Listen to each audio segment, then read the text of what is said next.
ئەم کاتە و هەموو کاتێکی ژیانتان باش بینەرانی خۆشەویستی تەلەڤیزیۆنی کۆمەڵە بە یارمەتی هاوڕێیانی هاوکارم لە خزمەتتاندام بۆ پێشکەشکردنی گەشتی هەواڵەکانی سەر لە بەیانی ڕۆژی چوارشەممە سەرەتا سەردێڕی گرنگترین هەواڵەکان. ڕاگەیاندنی ژمارە 21 سەبارەت بە بارودۆخی عوسمانی ئیسماعیلی، ماگرتنی پەرستاران لە کرماشان و چەند شاریێران، کۆبوونەوەی کرێکارانی ئەرکان سالس لە پارسی جنوبی، 15هەمین ڕۆژی مانگرتنی کرێکاران لە کارخانەی پارس ڤاگۆن، ژاراوی بوونی 180 کرێکار لە پێترۆشیمیکاویانی عەسەلویە، لەسەر کاردەرکردنی کرێکارانی شاغەڵ لە ئارامستانی زاهیدان، سەپاندنی سزا بەسەردە چالاکی سنفی فەرهەنگیانی گیلان و لە سێدارەدانی 12 بەندکراو لە زیندانەکانی کرمان، تەورێز، ڕەفسەنجان و خوڕەماوە.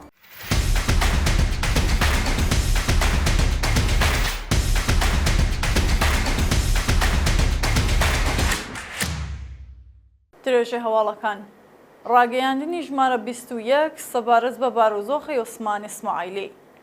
بەیانی سێشەممە 23 گەلاوێژ کۆمیتەی بەرگری لە عوسمانی ئیسماعیلی چالاکی کرێکاری خۆشناوی خەڵکی سەقز ڕاگەیاندنی ژمارە 21 خۆی سەبارەت بە دۆخی تەندروستی ناوبرا و گواستنەوەی بۆ زیندان بڵاو کردەوە.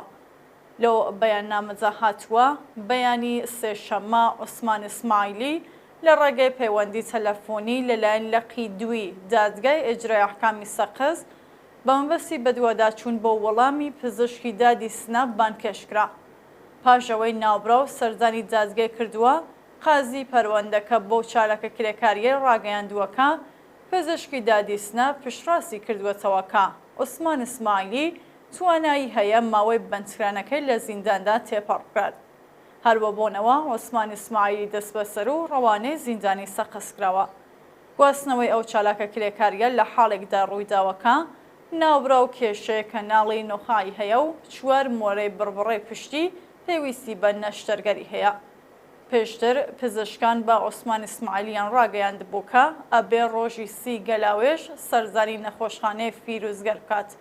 ئێستاکە عوسمانی ئیسماعیلی ڕەوانەی زیندان کراوە پرۆسەی دەرمانیەکەی دوا دەکەوێت و تەندروستی دەکەوێتە مەترسیەوە. شاینی باسەکە ئەو چالاکە کرێکاریە لەو کاتەوە کە مەرەخەسی جەرمانی پێدراوە چەند جار لە سنا، مەهاباد و تاران نەشتەرگەری بۆ کراوە. کۆمیتەی بەرگری لە عوسمانی ئیسماعیلی ڕای دەگەێنێت کە گواستنەوەی ناوبراو بۆ زیندانی سەقز بە ئاگاداری ناوەندە ئەمنیەتیەکانی کوردستان و دادستانی سەقز ئەنجام دراوە و لەسەر دۆخی تەندروستی و چالاکە کرێکاریە زانیاری تەواوەتیان هەیە. بۆ بۆنەوە ئەگەر مەترسیەک لەسەر گیانی کاک عوسمان دروست بێت بەرپرسیارەتیەکەی دەکەوێتە ئەستۆی بەرپرسانی ئەمنیەتی، قەزایی و سەرۆکەی زیندانی سەقز و ئێمە خوازیاری ئازادی بێشەرت و مەرجی ناوبراوی. مانگرتنی پەرستاران لە کرماشان و چەند شاری ئێران. ڕۆژی سێشەممە 23 گەلاوێژ پەرستارانی شاباد هاوڕێ لەگەڵ پەرستارانی چەند شاری دیکە ئێران پەیوەست بە مانگرتنی گشتی پەرستارانی ئێران بوون. بەپێ ڕاپۆرتەکان پەرستارانی نەخۆشخانەکانی شاباد، تەفت، ساری و کەنگان هاوکار لەگەڵ پەرستارانی شیراز، ئابادە، جەهرۆم، تەورێز، زەنجان و یەزد دژ بە دۆخی خراپی پیشەوی و معیشەتی دەستیان لە کارکێشایەوە. پەرستاران خوازیاری زیادکردنی ئەستی حەقدەست، چوونە سەرەوەی تعرەفەی پەرستاری، پێدانی ئیزافەکاری و کارانە، تەزمینی ئەمنیەتی پیشەیی، نوێکردنەوەی گرێبەست، کەمکردنەوەی سەعاتی کار و دامەزراندنی هێزی کاری نوێ بوون. کۆبوونەوەی کرێکارانی ئەرکان سالس لە پارسی جنوب. کرێکارانی ئەرکان سالسی شاغەڵ لە پرۆژەکانی پارسی جنوبی ڕۆژی سێشەممە 23 گەلاوێژ لە ناڕزایەتی بە جێبەجێ نەکردنی جاخوازیەکانیان کۆبوونەوە. بەپێ راپۆرتی شۆڕای ڕێخستنی ناڕزایەتی کرێکارانی نەوت، کرێکارانی ئەرکان سالس لە پاڵاوگەکانی ژمارە 3، 5، 7، 9، 10 و 12 پارسی جنوبی دەستیان لە کارکێشایەوە و مانیان گرتووە. کرێکارانی ئەرکان سالس خوازیاری بەڕێوەچوونی یاسای 14 ڕۆژکار 14 ڕۆژ پشودان، زیادکردنی حەقدەست، دابینکردنی ئیمکاناتی ڕەفاهی، تەزمینی ئەمنیەتی پیشەیی وەلانانی پەیمانکار، گەڕانەوەی هاوکارە لەسەر کار دەرکراوەکانیان بۆ سەرکار، وەلانانی جیاوازی، بەکردەوە دەرهاتنی گەڵاڵەی ڕیزبەندی پیشەکان و بەڕێوەچوونی تەواوی پەسەندکراوەکانی شۆرای باڵای کاربوون. 15مین ڕۆژی مانگرتنی کرێکاران لە کارخانەی پارسپاگۆن. ڕۆژی سێشەممە 23 گەلاوێژ کرێکارانی شاغڵ لە کارخانەی پارسپاگۆن بۆ 15مین ڕۆژی بەردەوام درێژیان با کۆبوونەوەدا و هێزە ئینتیزامیەکانی ڕژیم هێرشیان کردە سەریان و هەوڵی تێکزانی کۆبوونەوەکەیاندا. کارخانەی پارسپاگۆنی عێراق 1170 کرێکاری هەیە و لە ماوەی یەک ساڵی ڕابردوودا داهاتێکی زۆری کۆکردووەتەوە، بەڵام بەڕێوەبەرانی کارخانە کرێکارانیان لە مەزایە پێشەیەکان بێبەش و حەقدەستەکانیان لە کاتی خۆیدا پەرداخ نەکردووە. بە وتەی کرێکاران بەرپرسانی پارسپاگۆن ماوەیەک لەوەبەر قەراردادێکیان لەگەڵ یەکێک لە بەرهەمهێنەرانی ئۆتۆمۆبیل تۆمار و 80 ئۆتۆمۆبیلیان وەرگرتووەکە هەفتای بۆ بەڕێوەبەرانی کارخانە بووە. کرێکارانی ناڕازی خوازیاری پێدانی داخوازیە دۆخراوەکان، گەڕانەوەی هاوکارە دەرکراوەکانیان بۆ سەرکار، تەزمینی ئەمنیەتی پیشەیی و زیادکردنی ئاستی حەقدەست بە پێ ڕێژەی هەڵاوسان بوون. ژاراویبوونی 180 کرێکار لە پێترۆشیمی کاویانی ئاسەلوویە. بەپێ راپۆرتی شۆرای ڕێخستنی ناڕەزایەتی کرێکارانی نەوت، 180 کرێکاری شاغڵ لە پێترۆشیمی کاویانی ئاسەلوویە بەهۆی خواردنی خۆراکی ماوە بەسەرچوو، ژاراوی و یەکێکیان گیانی لەدەستەوە.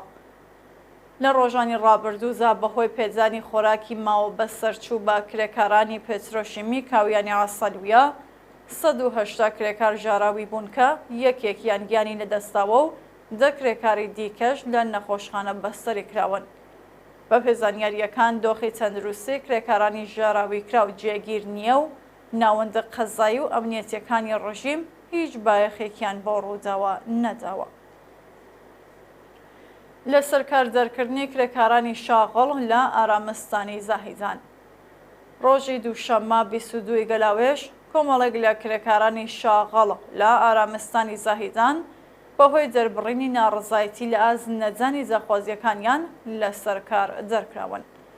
بەپێ راپۆرتی حاڵبەش، کۆمەڵێک لە کرێکارانی شاغڵ لە ئارامستانی بەهەش محەممەدی زاهیدان ڕۆژی دووشەممە بە مەبەستی وەرگرتنی حەقدەست سەردانی سەرۆکی ڕێکخراوی ئارامستانەکانی پارێزگای سیستان و بەلوچستانیان کردووە و کاتێک لەگەڵ بەڕێوەبەرانی ئەو ڕێکخراوەیە بووەتە دەمەقاڵیان لە سەرکار دەرکراون.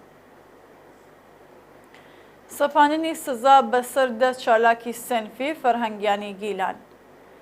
لەقی 29 جاجگای پێداچوونەوەی پارێزگای گیلان بڕیاری کۆتایی بۆ پەروەندەی 10 چالاکی سنفی فەرهەنگیان یۆوەستانە دەرکرد. بەپێ راپۆرتی شۆرای هەواهەنگی ڕێکخراوە سنفیەکانی فەرهەنگیانی ئێران، مەحموود سدیقی پور و یەدوڵڵا بەهارستانی بە بیانووی نەبوونی بەڵگەی سەلمێنەر بۆ بێتاوانبوونیان بە 2 ساڵ و 1 ڕۆژ زیندان مەحکوم کراون.